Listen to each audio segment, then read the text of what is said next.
السلام علیکم ورحمۃ اللہ وبرکاتہ۔ الحمد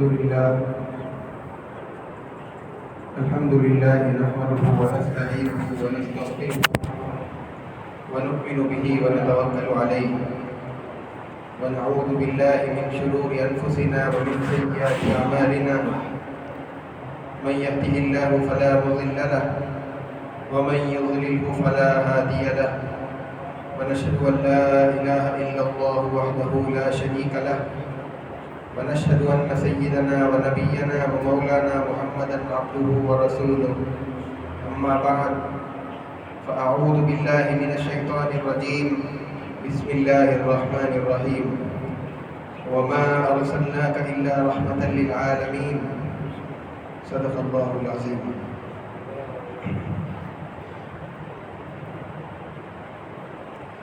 حضرات سامعین اکرام،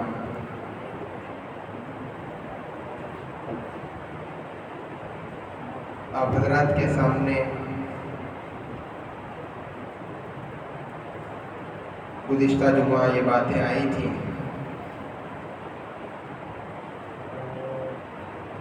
کہ نبی رحمت صلی اللہ علیہ وسلم کے پاس ابو برا کلابی نامی ایک آدمی آیا اور اس نے اللہ کے نبی صلی اللہ علیہ وسلم کے 70 صحابہ کو اپنے ساتھ لے جانے کے لیے اللہ کے نبی علیہ السلام سے فریاد اور درخواست کی۔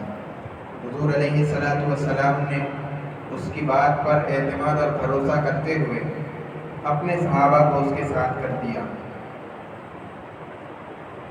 جب صحابہ اس کے ساتھ چلے اور بیر معونہ کے پاس پہنچے تو اس نے ان لوگوں کے ساتھ بدعہدی کی اور ان تمام کو اپنے قبیلے والوں کے ہاتھ سے قتل کرا دیا۔ نبی رحمت صلی اللہ علیہ وسلم کے ایک صحابی حضرت عمرو بن امیہ رضی اللہ تعالیٰ عنہ ان 70 میں سے تھے جو تنہا اکیلے بچ گئے۔ ان کو آزاد کر دیا گیا۔ اس قبیلے کے سردار نے یہ کہہ کر ان کو آزاد کیا تھا کہ میری ماں نے ایک غلام کو اپنی طرف سے آزاد کرنے کی قسم کھائی تھی، لہذا میں اپنی ماں کی طرف سے تم کو آزاد کرتا ہوں۔ پھر حضرت عمرو بن امیہ رضی اللہ تعالیٰ عنہ جب ایک درخت کے نیچے آ کر قیام کیے، وہیں پر بنو کلاب کے 2 لوگ آ کر کے سو گئے۔ انہوں نے موقع پا کر کے ان دونوں کو قتل کر دیا اور پھر وہاں سے سیدھے مدینہ منورہ نبی رحمت صلی اللہ علیہ وسلم کی خدمت میں حاضر ہو گئے۔ اللہ کے نبی صلی اللہ علیہ وسلم کے سامنے سارا واقعہ بیان کر دیا۔ نبی رحمت صلی اللہ علیہ وسلم نے فرمایا کہ تم نے ان دونوں کو کیوں قتل کر دیا؟ وہ تو ہمارے معاہد تھے، ہم نے ان سے عہد کیا ہوا تھا۔ چنانچہ اللہ کے نبی صلی اللہ علیہ وسلم نے ارادہ کیا کہ ان کا خون بہا اور ان کی دیت دے دی جائے۔ اللہ کے نبی صلی اللہ علیہ وسلم اس دیت کی گفتگو کے لیے آپ بنو نذیر کے اندر تشریف لے گئے۔ بنو نذیر اللہ کے نبی صلی اللہ علیہ وسلم کے ساتھ بظاہر ان لوگوں نے آپ سے اخلاقانہ معاملہ کیا، لیکن ان لوگوں کا اس کے پیچھے کچھ اور ارادہ تھا۔ وہ لوگ چاہتے تھے کہ اللہ کے نبی صلی اللہ علیہ وسلم کے اوپر وزنی پتھر گرا کر کے آپ کو ختم کر دیا جائے۔ اللہ کے نبی صلی اللہ علیہ وسلم کو وحی کے ذریعے سے بتلایا گیا۔ آپ صلی اللہ علیہ وسلم بنو نذیر سے نکلے، مدینہ منورہ واپس آ گئے۔ جو صحابہ آپ کے ساتھ گئے تھے ان لوگوں نے جب دیکھا کہ حضور پاک صلی اللہ علیہ وسلم مدینے واپس جا رہے ہیں تو اللہ کے نبی صلی اللہ علیہ وسلم کے پیچھے وہ صحابہ بھی پیچھے پیچھے مدینے آ گئے۔ مدینے پہنچ کر کے اللہ کے نبی صلی اللہ علیہ وسلم نے ان لوگوں کو واقعہ بتلا دیا اور پھر جنگ کی تیاری کا اعلان کر دیا۔ نیز بنو نذیر کے اندر یہ کہلا بھیج دیا کہ تم لوگوں کو 10 دن کی مہلت دی جاتی ہے، اپنا علاقہ چھوڑ کر چلے جاؤ، مدینہ منورہ کے اطراف رہنے کی تم کو اجازت نہیں ہے۔ 10 دن کے بعد تم میں سے اگر کوئی آدمی نظر آئے گا تو اس کو قتل کر دیا جائے گا۔ یہود جانے کے لیے تیار ہو گئے تھے، لیکن منافقوں نے ان سے کہا کہ جانے کی ضرورت نہیں ہے، ہم تمہاری مدد کریں گے، اور بنو قریظہ بھی تمہاری مدد کو آئے گا، بنو غطفان تمہارے حلیف ہے وہ تمہاری مدد کو پہنچیں گے۔ جب انہوں نے اس طریقے کی باتیں کہیں تو بنو نذیر رکنے پر آمادہ ہو گئے، لیکن جب موقع آیا تو نہ منافقین مدد کو پہنچے نہ دوسرے قبائل مدد کو پہنچے۔ الغرض وہ تنہا مسلمانوں سے مقابلہ کرنے لگے۔ اس کے بعد 15 دن مسلمانوں نے بنو نذیر کا محاصرہ کر لیا۔ 15 روز کے بعد ان یہودیوں نے اللہ کے نبی صلی اللہ علیہ وسلم کی بات ماننے پر رضامندی ظاہر کی، اور پھر اپنے گھروں کو چھوڑ کر، اپنے قلعوں کو ویران کر کے، اپنا سامان جتنا اپنی سواریوں پر لاد سکتے تھے اس کو لاد کر کے لے کر چلے گئے۔ اللہ کے نبی صلی اللہ علیہ وسلم نے ان سے کہہ دیا تھا کہ تم لوگوں کو سامان تو لے کر جانے کی اجازت ہوگی، لیکن تم اپنے ہتھیار نہیں لے جا سکتے۔ چنانچہ وہ لوگ اپنے ہتھیار کو چھوڑ کر کے اپنا سامان جتنا ہو سکتا تھا لے کر مدینہ منورہ سے باہر چلے گئے۔ بالغرض اللہ کے نبی صلی اللہ علیہ وسلم کو اپنے صحابہ کے شہید ہونے کی بہت زیادہ تکلیف تھی، آپ کو اس کا بہت زیادہ غم تھا۔ اللہ کے نبی صلی اللہ علیہ وسلم جب مدینہ منورہ واپس تشریف لائے تو آپ نے مسلسل 1 مہینے تک ان قبائل پر جنہوں نے آپ کے 70 ساتھیوں کو، آپ کے صحابہ کو قتل کر دیا تھا، شہید کر دیا تھا، ان پر مستقل فجر کی نماز میں جب دوسری رکعت میں رکوع سے فارغ ہوتے تو سیدھے کھڑے ہو کر کے ان کے لیے بد دعا فرماتے۔ اللہ کے نبی صلی اللہ علیہ وسلم ایک قبیلے کا نام لیتے، اللہم لعن لحیانا وذکوانا ورعلا وعصیتا اسد اللہ ورسولہ۔ اے اللہ قبیلے بنو لحیان پر، قبیلے ذکوان پر، عصیہ پر، اور اسی طریقے سے ذکوان پر، اے اللہ ان تمام پر جنہوں نے آپ کی اور آپ کے رسول کی نافرمانی کی ہے، اے اللہ ان تمام قبائل پر لعنت فرما۔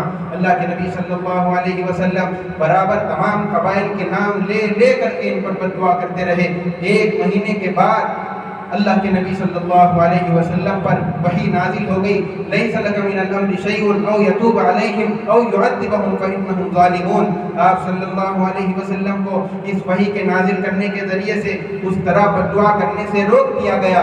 اس کے بعد اللہ کے نبی صلی اللہ علیہ وسلم ان تمام قبائل پر بد دعا کرنا چھوڑ دیے۔ حضرت ابو ہریرہ رضی اللہ تعالی عنہ، حضرت انس رضی اللہ تعالی عنہ، اور اسی طریقے سے حضرت عبداللہ ابن مسعود رضی اللہ تعالی عنہ، یہ تینوں حضرات فرماتے ہیں کہ اللہ کے نبی صلی اللہ علیہ وسلم نے اس طریقے پر کسی قبیلے پر اس سے پہلے بد دعا نہیں کی تھی۔ اس کے بعد میں اللہ کے نبی صلی اللہ علیہ وسلم نے زندگی میں کبھی پھر کسی قبیلے پر اس طریقے سے بد دعا نہیں فرمائی۔ یہ صرف ایک موقع تھا جس کے اندر اللہ کے نبی صلی اللہ علیہ وسلم نے قنوت نازلہ کا اہتمام فرمایا تھا۔ پورا 1 مہینہ آپ صلی اللہ علیہ وسلم نے اس کا اہتمام کیا، اس کے بعد آپ نے اس عمل کو ترک کر دیا، جو کہ یہود کی اور قریش کی سازشوں کی وجہ سے دیگر قبائل کے اندر بھی مسلمانوں کے خلاف دشمنی پھیل گئی تھی، ان کے اندر آگ بھڑکتی تھی۔ ایک قبیلہ، اس کے بعد ایک قبیلہ، پھر اس کے بعد ایک قبیلہ، قبیلے بعد قبیلہ یکے بعد دیگر مدینے پر حملہ کرنے کا ارادہ کر رہے تھے۔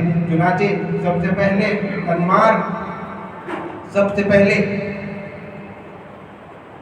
انمار اور ثعلبہ، یہ 2 قبیلے، ان لوگوں نے مدینے پر حملہ کرنے کا ارادہ کیا۔ جب یہ لوگ جنگ کی تیاری کرنے لگے، اللہ کے نبی صلی اللہ علیہ وسلم کو بات پہنچی۔ آپ صلی اللہ علیہ وسلم اپنے صحابہ کی 400 کی جماعت لے کر کے ان سے مقابلے کے لیے روانہ ہوئے۔ ان لوگوں کو جب پتہ چلا کہ اللہ کے نبی صلی اللہ علیہ وسلم ہم سے مقابلے کے لیے روانہ ہو چکے ہیں تو ان پر ایک رعب طاری ہو گیا۔ اللہ کے نبی صلی اللہ علیہ وسلم کی فوج کی جب آنے کی خبر پہنچی تو وہ لوگ منتشر ہو گئے۔ اللہ کے نبی صلی اللہ علیہ وسلم جب وہاں مقام پر پہنچے کوئی فوج نظر نہیں آئی۔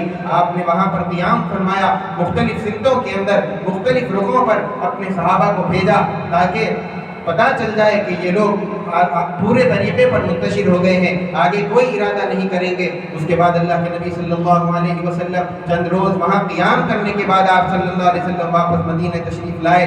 اس کے بعد دوسرا قبیلہ دومت الجندل کے اندر کفار کے بہت بڑی فوج کے جمع ہونے کا اللہ کے نبی صلی اللہ علیہ وسلم کو خبر پہنچی۔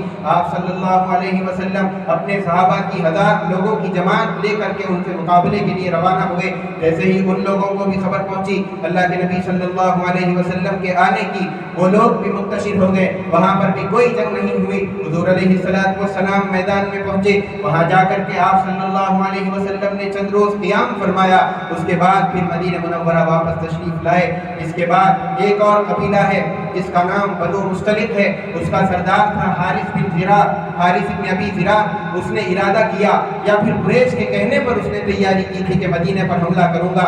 چنانچہ جب اس کی تیاری کی خبر مدینے میں پہنچی، اللہ کے نبی صلی اللہ علیہ وسلم حضرت زید بن خضیب رضی اللہ تعالیٰ عنہ کو تحقیق کے لیے روانہ فرماتے ہیں۔ حضرت زید رضی اللہ تعالیٰ عنہ جا کر کے خود سردار سے بات کرے، حارث سے اس نے پوچھا کہ تمہارا کیا ارادہ ہے؟ اس نے کہا کہ میرا ارادہ مدینے پر حملہ کرنے کا ہے، مسلمانوں کو مٹانے کا ہے، اسلام کو صفِ ہستی سے صاف کرنے کا میرا ارادہ ہے۔ اللہ کے نبی صلی اللہ علیہ وسلم کے قاصد وہاں سے لوٹ کر مدینہ منورہ آئے، اللہ کے نبی علیہ السلام کو خبر پہنچائی۔ اللہ کے نبی صلی اللہ علیہ وسلم نے صحابہ کے درمیان اعلان کرا دیا کہ جنگ کی تیاری کرو۔ حضور علیہ السلام نے 2 شعبان کو بڑی تیزی کے ساتھ آپ نے تیاری فرمائی اور عجلت کے ساتھ اس سفر کو شروع کیا۔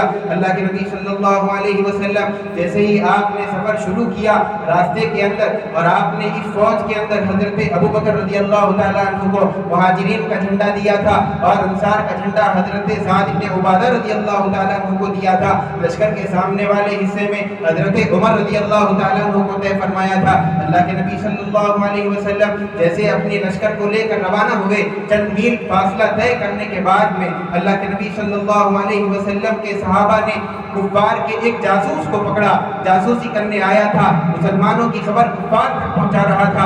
حضرت عمر رضی اللہ تعالیٰ عنہ اس کو پکڑ کر حضور علیہ السلام کی خدمت میں لے کر آئے۔ اللہ کے نبی صلی اللہ علیہ وسلم کی اجازت لے کر کے حضرت عمر رضی اللہ تعالیٰ عنہ نے اس کو قتل کر دیا۔ وہاں پر کفار مسلمانوں کا انتظار کر رہے تھے۔ یہ حارث بن زرار جو ایک قبیلے بنو مستلق کا آدمی تھا، اس کا سردار تھا، اس نے اطراف رہنے والے تمام قبائل کو اپنے ساتھ شریک ہونے کی دعوت دی۔ وہ لوگ مسلمانوں کے مقابلے میں اس کے ساتھ کھڑے ہو گئے، بہت بڑا لشکر تیار ہو گیا۔ لیکن جیسے ہی کفار کی لشکر کے اندر یہ خبر پہنچی کہ اللہ کے نبی صلی اللہ علیہ وسلم مقابلے کے لیے روانہ ہو گئے ہیں اور ہمارا جو جاسوس تھا ان کو ان لوگوں نے پکڑ کر قتل کر دیا ہے، یہ خبر سن کر کے وہ لوگ پریشان ہو گئے، اور جتنے قبائل اس کے ساتھ لڑنے کے لیے تیار ہوئے تھے سب اپنے قبیلوں میں واپس چلے گئے۔ تنے تنہا حارث بن ابی زرار اپنے قبیلے بنو مستلق کے ساتھ تنے تنہا میدان کے اندر رہ گیا۔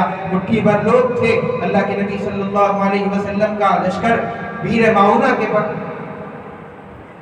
اللہ کے نبی علیہ السلام کا لشکر وہاں جا کر کے ایک مقام پر کھڑے ہوا۔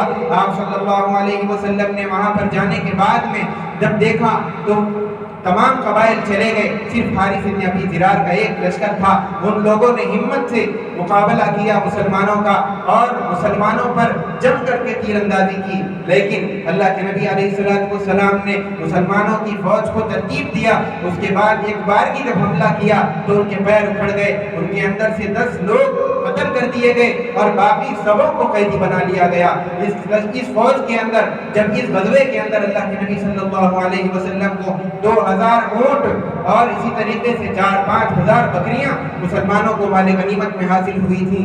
اللہ کے نبی علیہ السلام کے ساتھ غزوات کے اندر عموماً منافقین شریک نہیں ہوتے تھے، اس لیے کہ ان کو ان کی جان پیاری ہوتی تھی، جان عزیز ہوتی تھی، لیکن اس غزوے کے اندر وہ لوگ مال کی لالچ کی وجہ سے اللہ کے نبی علیہ السلام کے ساتھ اس غزوے کے اندر شریک ہو کر کے ساتھ آئے تھے۔ اللہ کے نبی علیہ السلام جب وہ سارا مال غنیمت اکٹھا کیا، مجاہدین پر تقسیم کر دیا، اس کے بعد جب آپ اپنی تقسیم سے فارغ ہوئے، اللہ کے نبی علیہ السلام کے پاس ایک خاتون حضرت جویریہ حاضر ہوئی۔ انہوں نے کہا کہ اللہ کے نبی، میں آپ پر ایمان لا چکی ہوں، اشہد ان لا الہ الا اللہ و اشہد انک رسولہ۔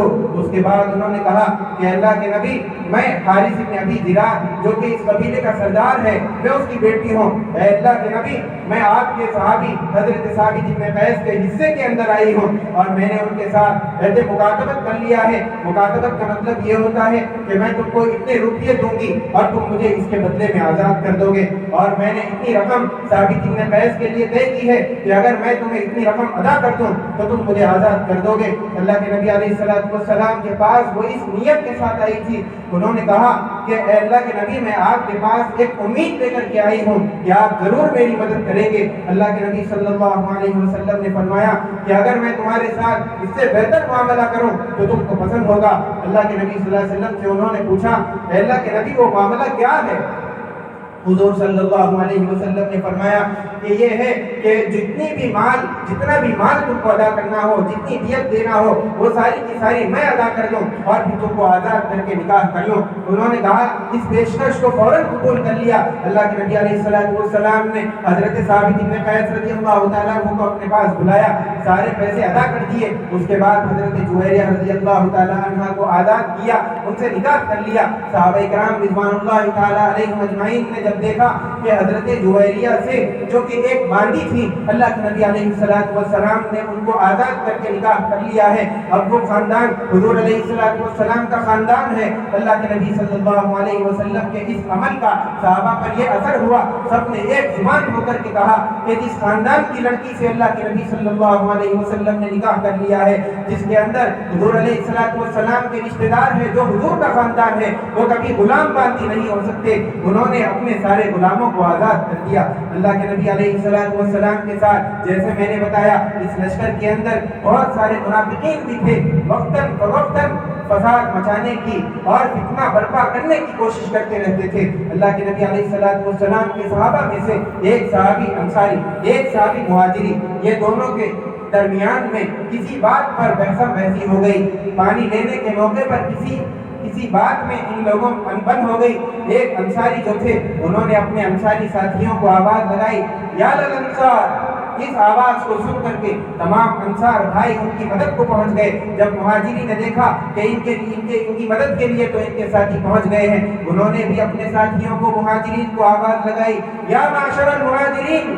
یہ آواز کو سن کر کے تمام مہاجرین ان کی مدد کو پہنچ گئے۔ اب ایک طرف کو انصار ہے، ایک طرف کو مہاجرین ہے، دونوں کی تلواریں نکل گئی، قریب تھا کہ دونوں میں لڑائی ہو جاتی۔ لوگوں نے بیچ میں آ کر کے ان کی لڑائی کو ختم کر دیا، صلح صفائی کرائی، سب کچھ معاملہ ختم کر دیا۔ عبداللہ ابن ابی منافق اس لشکر کے اندر شریک تھا، اس کو جب یہ واقعے کی خبر پہنچی تو اس نے کہا کہ یہ سب انصار کی تم کے اپنے کیے کرائے کی وجہ سے ہے، تم نے ان کو اپنے پاس بلایا، اتنا کچھ دیا کہ وہ اب تمہارے مقابل اور برابر ہونے لگے ہیں، ابھی تمہارے ہاتھ سے وقت نہیں گیا، تم اگر ان کے دستگیری سے اگر ابھی بھی ہاتھ اٹھا لو گے تو پھر وہ لوگ یہاں سے خالی کر کے چلے جائیں گے۔ اس کے بعد اس ملعون نے کہا یہ تو ایسے ہی ہو گیا، سمین قلبک یأکلو، کہ تم کتے کو کھلا کر کے موٹا کرو تو پھر وہ تمہیں کاٹنے لگے۔ ملعون نے یہ جملے کہے۔ اس کے بعد اس نے کہا انا واللہ لئن رجعنا الى المدینہ لیخرجن الاعز منها الاذل، کہ اگر ہم مدینے جب واپس چلے جائیں گے تو ہم عزت دار لوگ ذلیل لوگوں کو مدینے سے نکال باہر کریں گے۔ اس نے اپنے کو عزت کا جملہ استعمال کیا اور نبی رحمت صلی اللہ علیہ وسلم کے لیے ذلت کا لفظ استعمال کیا۔ اس جملے کی وجہ سے مہاجرین اور انصار دونوں کے درمیان میں بہت زیادہ غصہ ہو گیا تھا۔ جب یہ جملے وہ بیان کر رہا تھا، حضرت زید بن ارقم رضی اللہ تعالیٰ عنہ وہاں موجود تھے، سیدھے اللہ کے نبی علیہ السلام کی خدمت میں حاضر ہوئے، پورا واقعہ بتا دیا کہ اس ملعون نے آپ کے بارے میں ایسا ایسا کہا ہے۔ اس مجلس میں حضرت عمر رضی اللہ تعالیٰ عنہ بھی موجود تھے، غصے کے اندر سرخ ہو گئے، اللہ کے نبی صلی اللہ علیہ وسلم سے اجازت مانگی، اے اللہ کے نبی اجازت دیجیے جا کے اس کے سر کو اتار دیتا ہوں۔ اللہ کے نبی صلی اللہ علیہ وسلم نے کہا عمر یہ مت کرنا، اس لیے کہ کیا تم یہ چاہتے ہو کہ میرے سلسلے میں لوگ ایسی گفتگو کریں کہ محمد اپنے ہی ساتھیوں کو قتل کرتے ہیں۔ انصار اور مہاجرین اور اللہ کے نبی صلی اللہ علیہ وسلم کا یہ معمول نہیں تھا کہ جب کسی سفر کے اندر ہوتے تھے تو آپ دھوپ کے وقت سفر نہیں کرتے تھے، آرام کرتے تھے، لیکن اس وقت سخت دھوپ تھی، اس کے باوجود بھی اللہ کے نبی صلی اللہ علیہ وسلم نے لشکر کو آگے بڑھنے کا حکم دے دیا۔ حضرت اسید بن حضیر رضی اللہ تعالیٰ عنہ آپ کی خدمت میں حاضر ہوئے اور پوچھا اے اللہ کے نبی یہ تو آپ کی عادت نہیں تھی کہ دھوپ کے وقت سفر کرتے، ایسے حکم کیوں دے دیا؟ اور حضرت نبی رحمت صلی اللہ علیہ وسلم نے حضرت اسید بن حضیر رضی اللہ تعالیٰ عنہ کو فرمایا کہ تم نے نہیں سنا عبداللہ ابن ابی نے کیا کہا ہے؟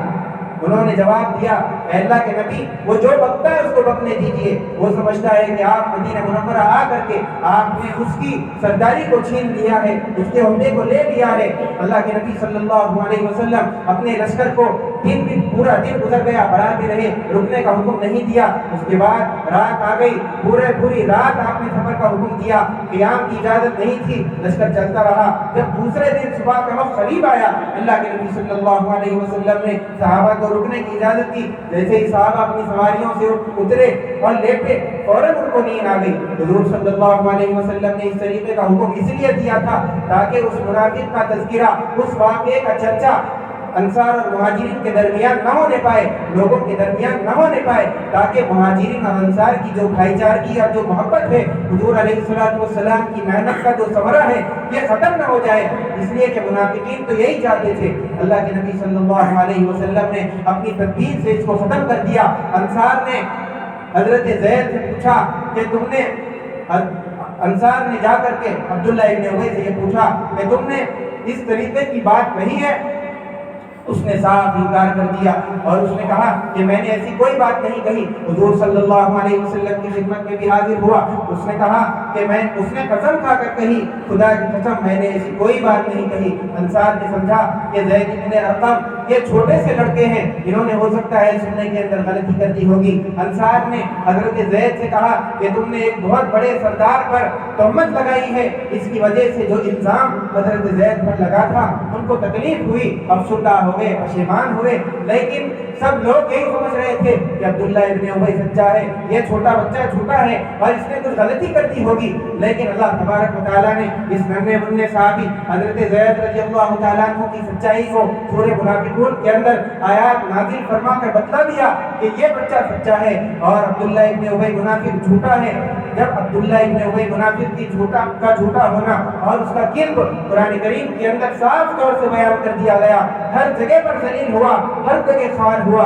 انصار نے سمجھا کہ جب اس نے اس طریقے کا معاملہ کیا ہے، ہو سکتا ہے کہ حضور علیہ السلام اس کو قتل کر دیں گے۔ ان کے بیٹے جو عبداللہ ابن ابی منافق کے جو بیٹے تھے وہ سچے پکے مومن تھے، وہ سچے پکے صحابی تھے۔ حضور علیہ السلام کی خدمت میں حاضر ہوئے اور انہوں نے کہا کہ اللہ کے نبی آپ جانتے ہیں کہ میں اپنے باپ کا کتنا فرما بردار ہوں، میں اس کی کتنی خدمت کرتا ہوں۔ اے اللہ کے نبی اگر آپ حکم دینا چاہتے ہیں کہ اس کو قتل کرنے کی آپ کی مرضی ہے تو آپ مجھے حکم دیجیے، میں ابھی جا کر کے اس کا سر اتار کر آپ کی خدمت میں لانے کے لیے تیار ہوں۔ اللہ کے نبی علیہ السلام سے انہوں نے اجازت مانگی، اس لیے کیونکہ انہوں نے کہا اگر آپ دوسرے کو حکم دیں گے اور وہ جا کر کے میرے باپ کو قتل کرے گا، کہیں ایسا نہ ہو کہ میرے دل کے اندر غیرت جاگ جائے، میرے دل کے اندر باپ کی محبت اجاگر ہو جائے، اس کی وجہ سے میں اپنے باپ کے قاتل کو قتل کر دوں، پھر ناحق جہنمی بن جاؤں۔ اس لیے میں چاہتا ہوں کہ آپ کسی اور کو نہیں بلکہ یہ حکم مجھے دیجیے۔ اللہ کے نبی صلی اللہ علیہ وسلم نے فرمایا